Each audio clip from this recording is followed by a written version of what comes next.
Eh bien, bonjour à tous, bienvenue dans une nouvelle recette de Toto au fourneau. Aujourd'hui, une recette encore sucrée, une recette dite d'un crumble, un crumble poire chocolat. De la poire et du chocolat, un fruit avec un truc qui fait grossir, ça fait toujours bon mélange.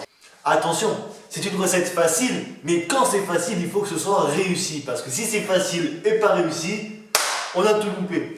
La dernière vidéo, c'était un truc hyper compliqué, vous n'avez pas eu le résultat à la fin. Beaucoup de monde m'a dit, Thomas, où est le résultat? On a été déçus, on n'a pas vu à quoi ça ressemblait à la fin. Pourquoi vous n'avez pas vu? Parce qu'il fallait que ça refroidisse et parce qu'il y en avait certains qui étaient loupés. Alors j'avais un peu honte, mais à partir d'aujourd'hui, je m'engage solennellement devant vous tous qui me regardez à vous montrer le résultat, même si c'est un loupé, même si c'est de la merde. Voilà. Je m'engage, il n'y a pas de souci, à vous montrer tous les résultats qui ont été donnés de faire sur cette magnifique chaîne de cuisine. Donc aujourd'hui, le crumble poire chocolat. Pour ça, vous allez avoir besoin de farine, de chocolat en carreaux, de sucre, de poire du coup, d'un verre doseur pour doser, d'une balance pour balancer et de beurre bien mou. Alors pour qu'il soit bien mou, deux options, soit vous le sortez avant et il sera plus facile à travailler, soit deuxième option, vous le faites un peu chauffer, mais attention, pas une chaleur trop intense, une chaleur ambiante, genre ambiante d'été, tu vois, une chaleur un peu caliente, une chaleur un peu 35, tu vois, pas 80, 80 ça va fondre, alors que 35 ça va ramollir, après ça fondra si vous mettez trop longtemps, mais déjà 35 pour que ça ramollisse, pour pouvoir travailler le produit, c'est déjà formidable. Alors, avant que cette recette commence, n'oubliez pas de vous abonner à cette chaîne. Pourquoi? Parce que déjà, ça fait plaisir. Et deuxièmement, plus vous allez vous abonner, et plus il va y avoir des vidéos qualitatives, avec un son qualitatif, avec des images qualitatives, avec des blagues qualitatives, parce que c'est pas encore ça là. Mais en tout cas, plus vous vous abonnerez, et plus vous aurez des moments de bonheur à mes côtés, et plus on vivra des moments intenses et incroyables, des moments incroyables. Alors, pour tous ceux qui se demandent, mais Thomas, où trouves-tu toutes ces idées de recettes? Thomas, où as-tu cette inspiration? Et c'est un très bon livre, ça s'appelle 130 recettes spéciales cuisine ado. Voilà, écrit par Juliette Warlop. C'est pas un placement de produit, mais Juliette, t'es là, si tu veux faire un placement de produit, il n'y a pas de souci. Et donc, des recettes d'ado, et là par exemple, on va trouver la recette de base version sucrée. D'abord, pour faire la petite pâte sablée au-dessus. Enfin, c'est pas vraiment une pâte sablée, mais c'est une pâte qui a la consistance de sable, alors c'est pas une pâte sablée, vous m'avez compris. Alors on est parti, et c'est parti, donc on commence par prendre 200 g de farine. Flour, vous avez vu un peu, on a investi dans un vrai verre doseur, et plus le verre au GC-Nice. Toujours cette fameuse technique que je vous ai donnée la dernière fois. Ensuite, 150 g de beurre, bien mou. Alors bon, moi je l'ai fait ramollir dehors. On va voir ce que ça donne. Bon. C'est quand même beaucoup de beurre.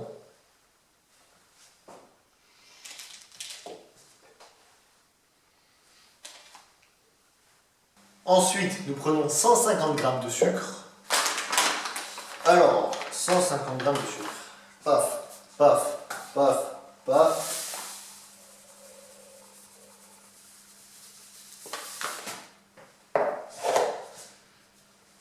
J'essaye de mettre, j'ai trop mis de sucre en fait.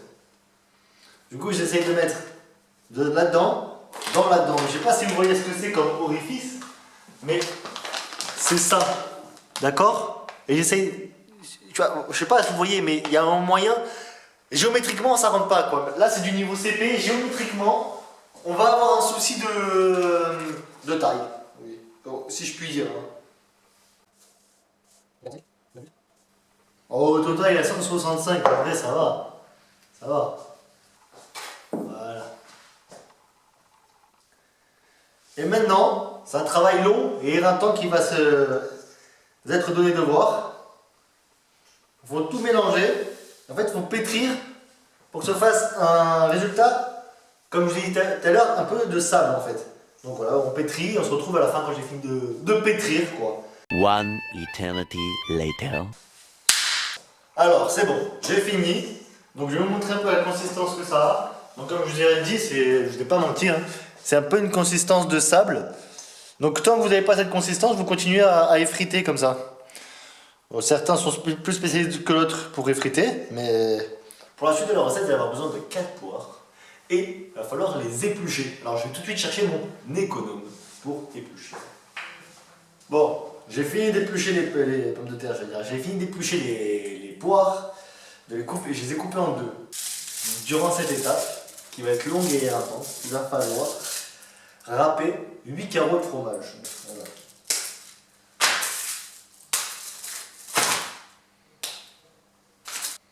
Vous prenez 8 carreaux de chocolat et vous les râpez entièrement. Vous pouvez prendre du chocolat déjà râpé, hein, c'est possible.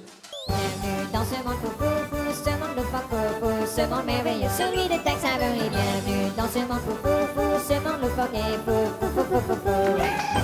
Bienvenue dans ce monde fou. Bon, je viens de terminer le râpage du chocolat. Ça a été une longue et fastidieuse étape. Mais maintenant, on va pouvoir assister aux 2-3 étapes finales qui vont nous permettre d'avoir un rendu exceptionnel. C'est du jamais vu. Alors déjà, on va mélanger. Parce que là, j'ai râpé le chocolat. Et voilà. Regardez un peu. Alors, tout ce qui est marron, c'est du chocolat. Et tout ce qui est blanc, c'est mon mélange. Vous aurez bien compris. Moi, je vais les mettre dans des petits ramequins. Donc, on prend nos poires et on les découpe. Comme ça, voilà. Vous les coupez en lamelles, après vous les coupez en deux. Il faut que ce soit pas trop fin, parce que ça va passer au four, mais pas trop épais, parce que si c'est trop épais, et ben, quand on va le manger, ça va pas être bien. En fait, ce que l'on est en train de faire, c'est de l'art. Moi, je vous dis, si ce qu'on est en train de faire, là, parce que je suis en train de faire, mais j'espère que vous le ferez aussi, ça ne se retrouve pas dans des musées plus tard, où on pourra dire ça, c'était la cuisine, la vraie cuisine, la cuisine gourmande, la cuisine qu'on veut, la cuisine qu'on attend. Et c'est ça qu'on fait ici présent, c'est de la cuisine, c'est la cuisine gourmande. Voilà, on n'hésite pas à rajouter un peu de poire, comme ça, un peu de... Oui, ça pétille, ça pétille. Mais ça va être un dessert qui est vite fait. Hein. Le chocolat, j'ai râpé, je viens de le faire. Faut avoir les muscles de Schwarzenegger. Et moi, possédant une musculature incroyable, possédant quand même une capacité physique hors norme. D'ailleurs, tous mes coachs de handball pourront vous le dire, j'avais une capacité physique hors norme, j'étais vraiment le meilleur joueur de l'équipe. Hop, et là on prend notre cuillère. Et c'est parti. Oh, le bonheur, la joie que ça me procure. Chaque fois qu'on fait une recette, j'ai dit ça, hein, mais c'est qu'à chaque fois, la sensation est incroyable. Alors, en fait, comme je vous dis, je pars de très loin, je pars des pâtes au ketchup, je pars des pâtes au Nutella. Je pars des pâtes tout simplement, quoi. Certaines personnes m'ayant fréquenté pendant une durée indéterminée et à qui j'ai fait à manger pendant de longs week-ends pour vous confirmer, les pâtes, c'est la base de mon alimentation, quoi. Pâtes steak, c'est pâte au beurre steak avec un max de sel et un max de beurre.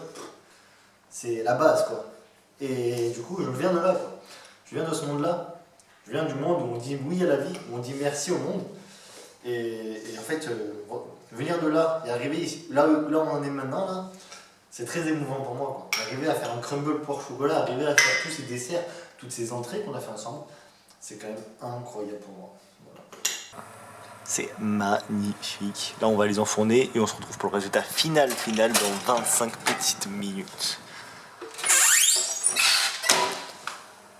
Alors, la famille, j'ai pas pu vous faire la présentation du dessert sur le moment parce que y avait du monde autour. Mais vous inquiétez pas, je vous laisse pas comme ça dans le flou total, dans un espèce de brouillard qui pourrait vous perdre. Et je vous amène une explication tout de suite. Alors, je vous allez voir ici présent, dans les verrines ou dans les ramequins, comme vous voulez, transparents, une couche de poire ici. Et au-dessus, la pâte à consistance sablée que je vous disais. C'est un dessert simple et gourmand. Dans sa simplicité et dans sa gourmandise, vous allez retrouver une complexité en bouche qui est incroyable. Il faut prendre les deux couches ensemble et ça se déguste chaud ou froid et c'est un délice, c'est un bonheur incroyable. Ensuite, vous allez voir sur les deux de gauche une espèce de chocolat fondu sur le dessus. C'est parce qu'il me restait du chocolat et j'ai saupoudré de chocolat et au four en fait ça a fondu et ça n'était que meilleur. Je vous conseille ça, c'est vraiment incroyable. Donc je vous ai présenté à peu près le résultat final du dessert. Ne vous inquiétez pas, cette fois ils étaient excellents. Et je vous laisse tout de suite avec la fin de cette vidéo, notre petite outro, comme diraient les Américains. Et n'oubliez pas de vous abonner encore une fois, ça fait super plaisir. Laissez un petit commentaire sur si ça vous a plu la vidéo, sur ce que vous attendez la prochaine fois, plus de ci, plus de ça, plus de salé, plus de sucré. C'est vous qui me dites, je vous écoute, j'écoute la commune. N'hésitez pas à me contacter sur mes Snapchat et Instagram personnels, vous avez tous. Et je vous dis à très vite.